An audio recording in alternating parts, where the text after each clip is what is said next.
Have you ever wondered what it's like to build this over $2,000 limited edition case? Well, that is what we're going to be doing today. The parts are high end. We enjoyed this build. Hope you enjoy.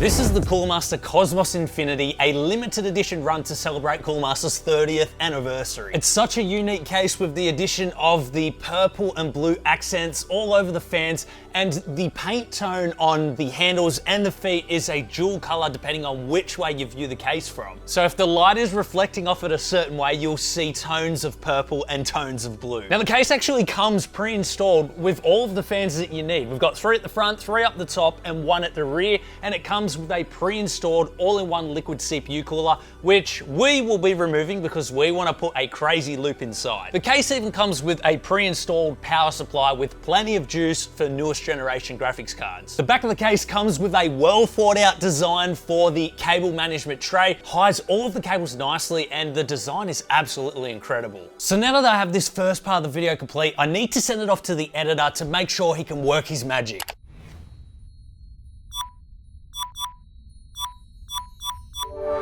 Let me show you how I do this in a simple step-by-step format using Scribe. Scribe is a Chrome extension used by over 200,000 people. It auto-generates step-by-step guides with automatic screenshots by recording your screen while you click and type. So let's create an account and add the extension. Now I want the whole IFR team to know which project folder we're working on this week. So firstly, we need to press record on the extension. Let's go to Google, navigate to Google Drive, full videos folder, new big videos folder, and our current project folder. Drag and drop the files to start them uploading. Scribe has just recorded everything step by step, so I can send this off to anyone in the team and they know what this week's project folder will be. But before I do this, let's check to see if there are any edits that I need to make. You can edit text or delete the steps if you feel it is not presenting in the way that you need. You can even upload your own screenshots. So I might change this text to click on the drive icon. Now this is all free to do with many other features, but if you want access to extra features,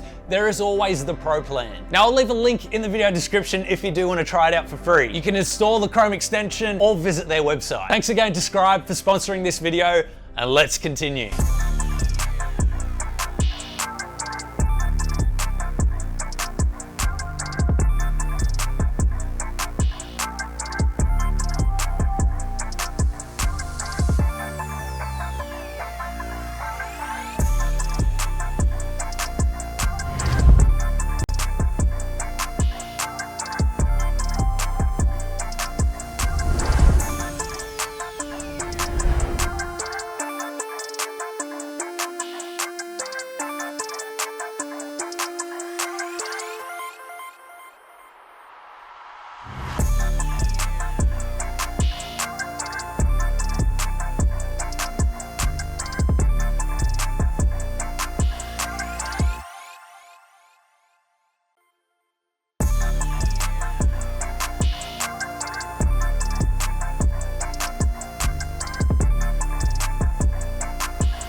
this is the Asrock Aqua Z690 OC motherboard, and to pair with that, we went with the Intel Core i9-13900K CPU, as we thought that for such a high-end motherboard, we want to pair that with a high-end CPU as well. Now, it is only Z690, but we have the motherboard up to date, so the 13900K will work in this system. For the NVMe storage, we went with a 2 and a 4 terabyte MP600 Pro from Corsair. 2 terabyte will house our Windows and a few extra programs. We want to keep that space nice and empty so that the PC continues to flow really nicely and does not slow down. The 4 terabyte drive will be for things like games and extra programs, and we'll allow that drive to fill up so it doesn't interrupt the computer's processing speeds. Now, we also decided to go with the Trident Z5 RGB RAM kit. This particular RAM kit is 32 gigabytes running at 5600 megahertz. CL40 timings, not quite the fastest, but good enough for the job. So let's go ahead, get this installed, and then we'll work on the cooling.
Now that we've got all of the hardware installed, it's time for the water cooling tube runs. What we've decided to do is actually sacrifice a radiator for the top, as this is a display build, so that we can have all of the tubes come up all nice and parallel to each other. I think that'll look really nice. Now, for us to achieve this, I actually had to move the graphics card further to the back, so we actually had to remove the stock mount for this case and put in a different one. Now the graphics card is on a little bit of a tilt, so we will be making something to prop that up a little bit so that it's nice and straight. I also decided to put the fans on the inside of the front radiator because I needed some lighting inside the case, because we're not going to have fans up the top either. So let's get started with the customization.